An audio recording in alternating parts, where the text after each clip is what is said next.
The biting wind whipped Amelia's shawl across her face, a familiar, unwelcome caress. It was October on the high plains, and the sky was a bruised purple, promising snow before its time.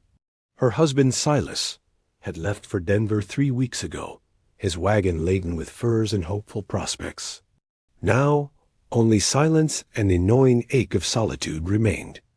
She'd taken over the homestead's tasks with grim efficiency, chopping wood until her palms bled, tending the meager vegetable patch until her back protested, and mending Silas's worn shirts with a steadiness that belied the tremor in her hands. The isolation was a tangible thing, a shroud woven from the vast emptiness surrounding their small cabin. Each creak of the floorboards, each whisper of the wind, amplified her aloneness. She ate her meals at the rough-hewn table, the second chair always empty, the silence stretching between bites like an unbridgeable chasm. Her life had shrunk to a series of necessary actions, each one performed with a stoic resignation that felt like a slow surrender. She found herself watching the path leading away from the cabin, a foolish, desperate habit, straining her eyes for a dust cloud that never appeared, a silhouette that never resolved. The routine was her anchor, a fragile defense against the encroaching despair. She kept the cabin meticulously clean, the hearth swept, the few possessions dusted and arranged with an almost obsessive care. It was her way of holding on, of asserting some semblance of control in a world that felt increasingly indifferent.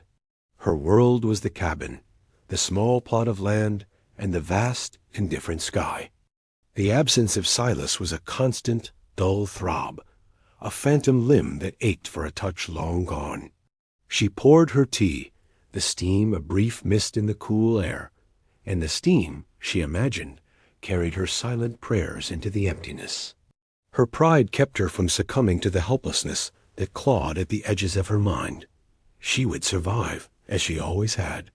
The stagecoach, a lumbering beast of wood and iron, rumbled into town like a harbinger of disruption. It deposited its passengers with a jolt, scattering dust and gossip. Among them was a man named Caleb Thorne, his face a roadmap of hard living and quiet endurance. He was lean, his movements economical, his eyes a startlingly clear blue that seemed to miss nothing and betray little. He had come west not for gold or glory, but for a measure of peace, a place where his past could not reach him. He'd heard of an opening for a ranch hand, a solitary position on the outskirts of this quiet frontier settlement. The advertisement had spoken of a widow, alone and needing assistance with the upkeep of her spread. He'd accepted without hesitation, the prospect of quiet labor and a roof over his head appealing to his need for anonymity and routine. He was a man of few words, his communication often through actions. His strength was evident in his broad shoulders and capable hands, hands that knew the feel of wood, metal, and the earth. He carried his few possessions in a worn leather satchel, a testament to a life lived on the move, seeking a place to finally settle. He was a man accustomed to his own company, his solitude a well-worn cloak he pulled around himself. But beneath the stoicism, a flicker of something else resided, a buried longing for connection, a desire to be seen for who he was, not for the ghosts that haunted his past. He approached the town with a quiet wariness. The unfamiliar faces a subtle challenge. He was a man who had learned to trust his instincts, and his instincts told him this place held the promise of a new beginning, if he could only navigate its unspoken rules. He found the local tavern, a rough-hewn building smelling of stale beer and wood smoke, and inquired about the widow.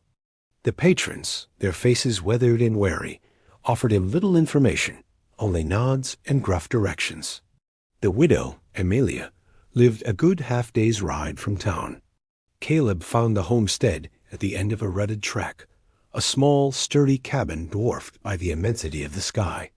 A thin plume of smoke curled from the chimney, the only sign of life. He dismounted, his spurs jingling softly, and approached the cabin with a measured tread. He saw her then, standing by the woodpile, her back to him. She was small, wiry, her movements precise as she swung the axe, her focus absolute.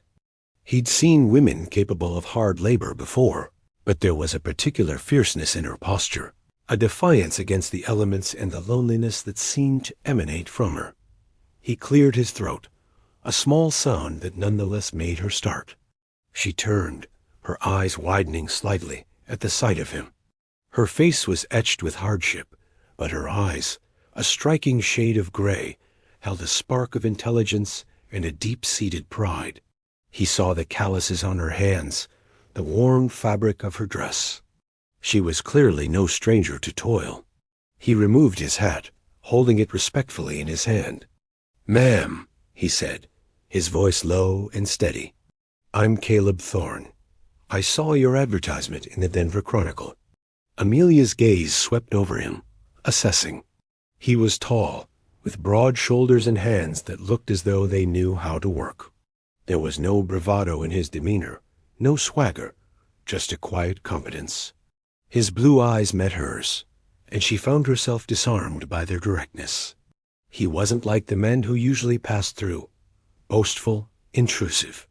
There was a stillness about him that spoke of a deep inner reserve. "You're here about the situation?" she asked, her voice a little rough from disuse. Caleb nodded. "I am. I can help with the chores, the upkeep. I'm a capable man." He offered no further embellishment, no desperate plea. His quiet self-assurance was more compelling than any eloquent speech. Amelia studied him for a long moment, the wind tugging at her hair. Silas had been her anchor, her protector. Now she was adrift, and the thought of another man's presence in her home, in her life, was unsettling. But the loneliness was a heavier burden than any fear. She needed help. She saw it in the way the woodpile was growing smaller, in the weariness that settled on her shoulders each evening. She saw it in the silent ache of the empty chair. "The cabin's yours to share," she said, the words tasting strange and unfamiliar. "Until Silas returns." She didn't offer details of his return, for she had none. It was a hopeful fiction, a bulwark against the stark reality of his absence. She turned back to the axe, her decision made. She would face this new arrangement with the same quiet resolve that had seen her through so much else. The arrangement was simple, born of necessity and a shared understanding of unspoken rules. Caleb would have the small, unused room off the kitchen, its single window looking out onto the endless expanse of prairie.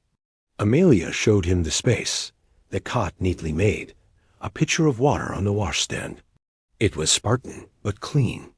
Caleb set his satchel down, its worn leather settling onto the rough floorboards with a soft thud.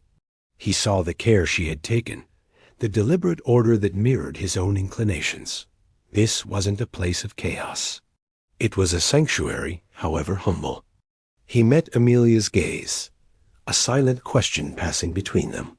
He could see the reserve in her eyes, the carefully constructed walls she had built around herself. He respected that. He wouldn't push, wouldn't intrude. His presence was a service, a practical solution to her need. He spent the first few days assessing the needs of the homestead. He mended a loose shutter, tightened a sagging fence post, and chopped a fresh supply of firewood, stacking it with neat precision. Amelia watched him, a silent observer.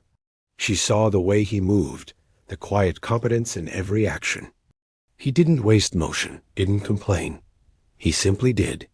She found herself observing him too, her initial apprehension slowly giving way to a grudging respect. He was a man who carried his past like a shadow, but his present was marked by a quiet dedication to the tasks at hand. One evening, as she was setting the table for supper, her hand slipped, and the heavy ceramic bowl clattered to the floor, shattering. She gasped, her breath catching in her throat. Before she could even react, Caleb was there, his long strides closing the distance. He knelt beside the broken pieces, his movements quick and efficient as he gathered them, his large hands surprisingly gentle. He didn't scold, didn't comment on her clumsiness. He simply cleaned the mess, his brow furrowed in concentration. "It's all right, ma'am," he said, his voice a low rumble. "Just a bowl." He then surprised her further by going to his small room and returning with a small, intricately carved wooden bird, its wings outstretched as if in flight. "My mother carved this," he said, offering it to her. "She said it was for good luck. For whoever needs it."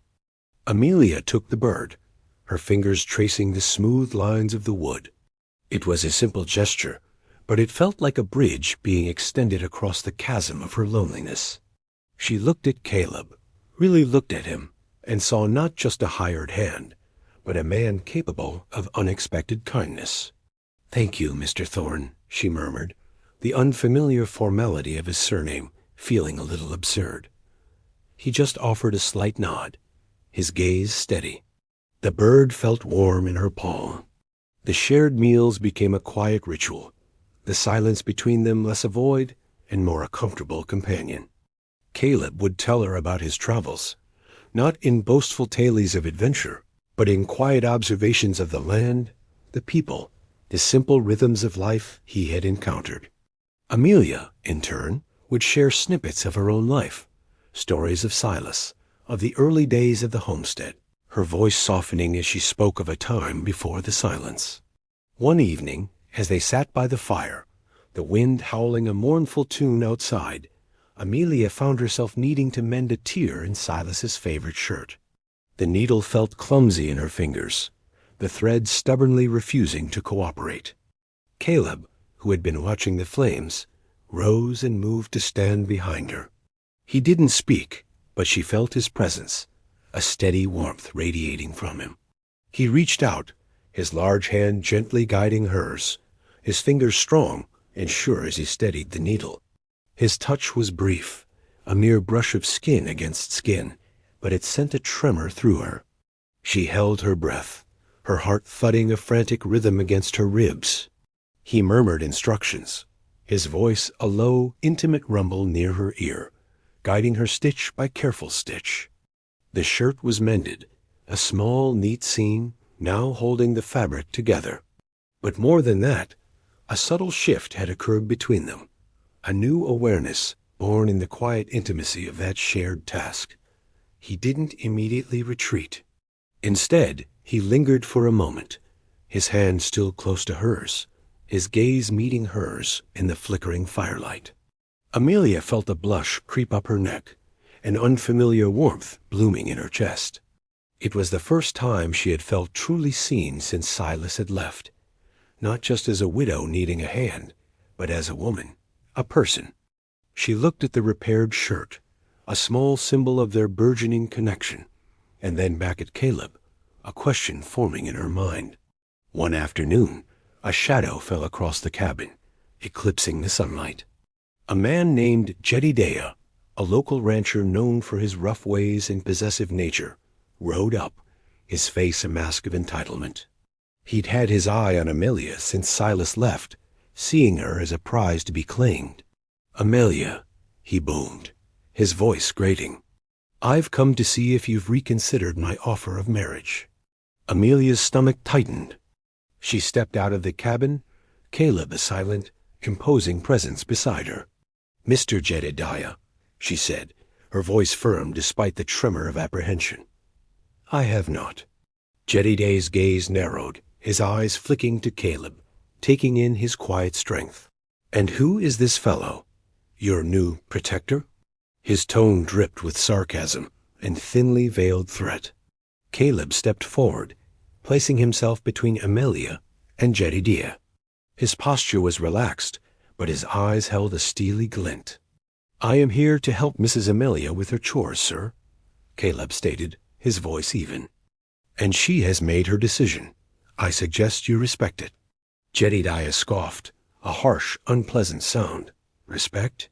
She's a widow, alone. She needs a man of substance, not some drifter." He spurred his horse closer, his intent clear, to intimidate. Amelia felt a surge of fear, but also a fierce protectiveness for this man who had quietly offered her so much. She saw the way Caleb stood his ground, his hand resting casually on the hilt of his bowie knife, not as a threat, but as a promise of protection. She stepped closer to Caleb, a silent declaration of her allegiance. "I am not alone, Mr. Jedediah," she said, her voice ringing with newfound strength. "And I do not need your substance. I need respect, and that is something you have yet to offer." Jedediah stared at her, his face darkening with anger. He clearly hadn't expected this defiance. He looked from Amelia to Caleb, sensing the unspoken bond that had formed between them. With a snarl, he wheeled his horse around, riding away in a cloud of dust. Amelia's knees felt weak, but she remained standing, her gaze fixed on Caleb. He turned to her, his expression unreadable for a moment, then a faint softening touched his eyes. "You were brave, ma'am," he said quietly. Amelia felt a wave of relief wash over her. "Thank you, Caleb," she replied, her voice barely a whisper. It was the first time she had used his given name, and the sound of it felt natural, intimate. Later that evening, the storm broke. Not a storm of thunder and lightning, but a quiet, internal tempest that had been brewing for weeks. Amelia sat by the hearth, the mended shirt laid out on her lap. Caleb sat opposite her, his gaze steady. The unspoken tension between them had been building, a slow burn of shared glances. The following night, the master bedroom became their shared space. Caleb had moved his cot to the far corner, a testament to his promise of separation, but Amelia had insisted.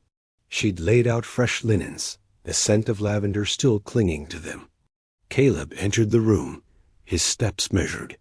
He saw Amelia standing by the window, bathed in the soft glow of the kerosene lamp, her silhouette outlined against the vast darkness outside.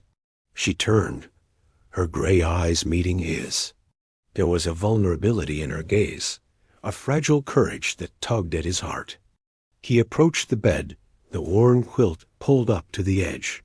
He sat down, the mattress dipping slightly. Amelia hesitated for a moment, then moved to the other side, settling herself with deliberate care. The space between them felt both vast and intimately small. They lay there in silence for a long moment, the only sounds the creak of the house settling and the soft rhythm of their breathing. Caleb reached out, his hand hovering just above her arm. "May I?" he asked, his voice a low murmur. Amelia nodded, her throat tight. His fingers, warm and strong, gently touched her arm, his touch as tentative as a moth's wing. He didn't pull her closer, didn't demand anything. He simply let his hand rest there, a grounding presence. She felt a wave of calm wash over her, the gnawing anxiety of the past few weeks slowly receding. She turned onto her side, facing him, her gaze locked with his. "Tell me about it, Caleb," she whispered, her voice raw with unspoken emotion. "What happened?" Caleb looked at her, his eyes reflecting the lamplight. He saw the trust in her gaze, the genuine desire to understand. He knew that to truly move forward, they needed to acknowledge the past, to lay bare the wounds that had shaped them. He began to speak, his voice quiet, recounting the story of a betrayal, a lost fortune, a life shattered by the machinations of a man who had preyed on his trust. He spoke of the guilt that had haunted him, the self-imposed exile that had driven him west. Amelia listened, her heart aching for him, for the pain he had endured. She recognized the echoes of her own loss, the way circumstances could conspire to break a person. When he finished, a profound silence settled between them, thick with shared understanding. Amelia reached out, her fingers gently tracing the lines of his jaw. "You are not a drifter, Caleb," she said softly. "You are a sanctuary." He covered her hand with his thumb stroking her skin. "And you, Amelia," he replied, his voice husky, "are a beacon." The next morning, the world outside seemed brighter. The sun, a warm golden orb, chased away the shadows of the night. Amelia woke to find Caleb already by the hearth, coaxing the embers back to life. He looked at her as she emerged from the bedroom, a faint smile gracing his lips. It was a genuine smile, one that reached his eyes, and Amelia felt her heart swell. He had stayed, and in doing so, had offered her a quiet, profound reassurance. He handed her a mug of steaming coffee, his fingers brushing hers as she took it. The simple gesture felt laden with unspoken meaning. He then went to the window, his gaze sweeping across the landscape, a habit ingrained from years of vigilance. But today, his watchfulness was different. It wasn't a tense scanning for threats, but a quiet appreciation of the dawn. Amelia watched him, a sense of profound contentment settling over her. The cabin no longer felt like a monument to her loneliness, but a shared space, a burgeoning home. She saw the way he moved through the day, the quiet efficiency with which he tended to the chores. But now there was a lightness to his step, a subtle easing of the perpetual guardedness that had marked him. He would pause, his gaze meeting hers, and in those shared glances, a silent conversation unfolded, a recognition of the growing warmth between them. One afternoon, while mending a tear in Amelia's shawl, a small fraying at the edge, Caleb noticed a loose thread. Without a word, he carefully picked it up, his fingers deft as he began to weave it back into the fabric, reinforcing the delicate wool. Amelia watched him, captivated by the quiet intimacy of the act. It was a small gesture, but it spoke volumes about his care, his attention to detail, his desire to make things whole again. When he finished, he handed the shawl back to her, his fingers lingering for a moment on hers. Amelia felt a shiver of awareness, a silent acknowledgement of the bond that was deepening between them. "Thank you," she whispered, her voice thick with emotion. Caleb met her gaze, his blue eyes holding a warmth that made her breath catch. "It is my honor, Amelia," he said softly, "to tend to what is yours." He didn't just mean the shawl. He meant her, the homestead, the quiet life they were building together. Their routine continued, punctuated by small acts of kindness and shared moments of quiet intimacy. Caleb repaired the worn handle of Amelia's favorite skillet, the wood smoothed and oiled until it fit her hand perfectly. He brought her wildflowers from the prairie, arranging them in a simple clay jug on the table. Amelia, in turn, found herself humming as she worked, the silence no longer a burden, but a canvas upon which their shared life was being painted.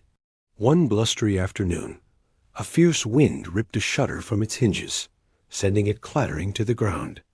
Amelia, momentarily startled, watched as Caleb, without a word of complaint, set about the task of reattaching it.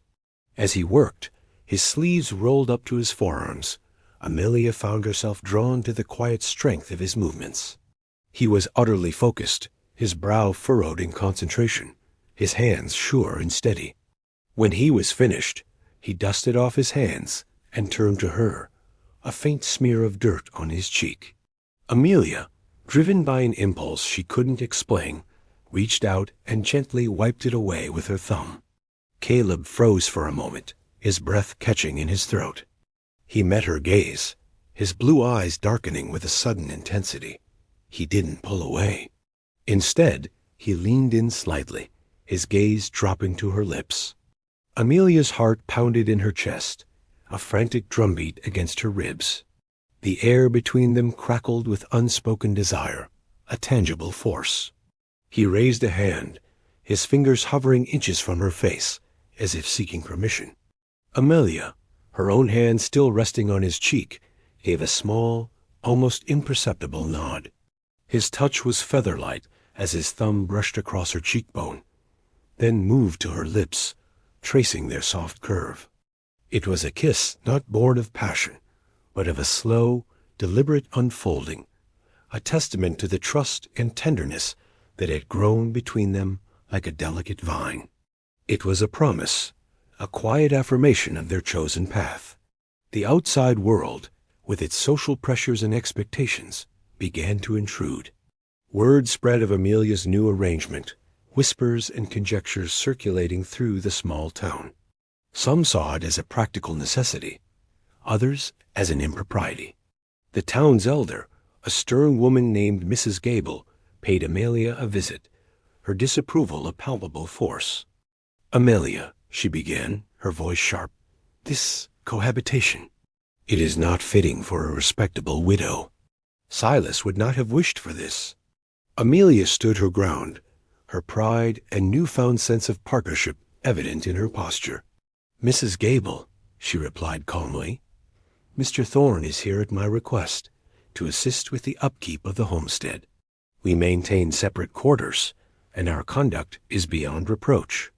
Mrs. Gable's gaze flickered towards the open door of the bedroom, where Caleb was visible, his back to them, diligently polishing a tarnished silver locket, a relic of Silas's mother. He paused his task, his posture radiating a quiet dignity. Mrs. Gable huffed, clearly displeased with Amelia's unyielding stance. "Well, I hope you know what you are doing," she stated, her tone leaving no room for doubt. "The community will be watching." After Mrs. Gable departed, leaving a chill in her wake, Amelia turned to Caleb, a flicker of unease in her eyes. Caleb met her gaze, his expression steady.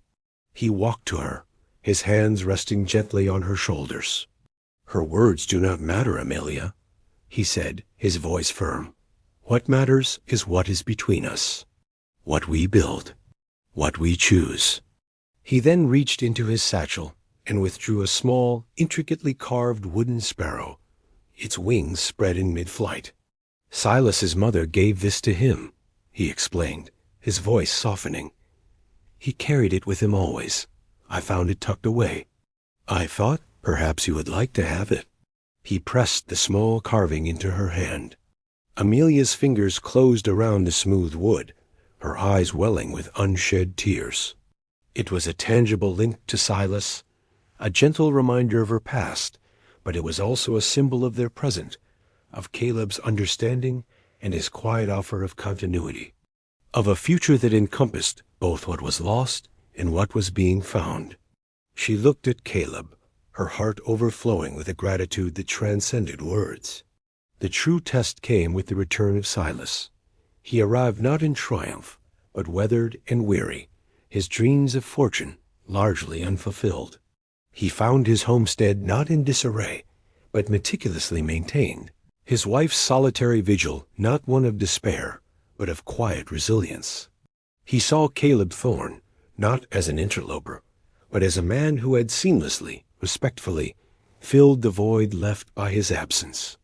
Silas, his own spirit, bruised by the harsh realities of the frontier, found himself disarmed by the quiet competence and undeniable presence of Caleb. There was no confrontation, no violent outburst.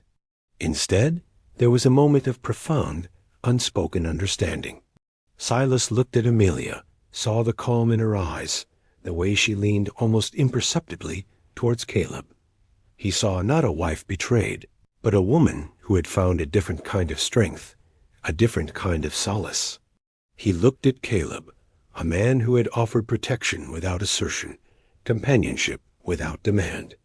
He saw a man who had honored his wife's dignity, who had become a quiet pillar in their shared existence. In that moment, Silas made a choice, not of possessiveness, but of reluctant acknowledgement. He would leave. He would not shatter the fragile peace that had been forged in his absence. He approached Caleb, his voice rough with emotion. "You kept her safe," Silas said, his gaze direct. "And the spread. I owe you my thanks." Caleb met his gaze, his own eyes conveying a quiet understanding. "She kept herself safe, Silas," Caleb replied, his voice low. "And the spread, I was merely of assistance." Silas nodded, the weight of his own failures heavy on his shoulders. He looked at Amelia one last time, a flicker of regret in his eyes, but also a nascent acceptance. "Take care of her, Thorne," he said, the words a grudging bestowal of his trust. Then, with a final lingering glance at the woman who was his wife and the man who had become her quiet guardian, Silas turned and walked away, disappearing down the familiar rutted track, leaving behind the life he could no longer claim. Amelia watched him go, a complex mix of emotions swirling within her. She turned to Caleb, her eyes searching his. He stepped towards her, his hands reaching out, not to embrace, but to gently cup her face. His touch was tentative, seeking, a silent question. Amelia leaned into his touch, her own hands rising to cover his. "He is gone," she whispered, the words soft and final. Caleb nodded, his thumb stroking her cheek. "Yes, Amelia," he said, his voice a low rumble of comfort. "He is gone." The aftermath of Silas's departure was not one of upheaval, but of quiet consolidation. The decision for Caleb to stay, to make this homestead his own, was a natural progression, a settling of roots that had begun to unfurl in the fertile ground of their shared life. They began to speak of the place, not as the cabin or the spread, but as home. Caleb's hands, once skilled at mending fences and chopping wood, now turned to the domestic realm with a tenderness that surprised Amelia. One evening, as she was busy preparing supper, she pricked her finger on a needle, a sharp sting that drew a bead of blood. Before she could even react, Caleb was there, his movements swift and sure. He gently took her hand, his gaze focused on the small wound. He washed the spot with cool water, his touch firm but gentle, then reached for a clean strip of cloth, his fingers expertly wrapping it around her finger. His touch lingered, his thumb brushing softly against her pulse. "You must be more careful, Amelia," he murmured, his voice low and laced with concern. Amelia watched him, her heart full. His care was not an obligation, but an offering, a quiet devotion woven into the fabric of their days. He then picked up a worn leather pouch, from which he extracted a small, smooth stone, polished by years of handling. "Silas's father found this by the river," he explained softly. "He said it was for grounding, for keeping one's feet on the earth." He placed the stone in Amelia's palm, his fingers closing over hers for a moment. It was a simple token, a symbol of stability, of a shared future rooted in the quiet strength of their connection.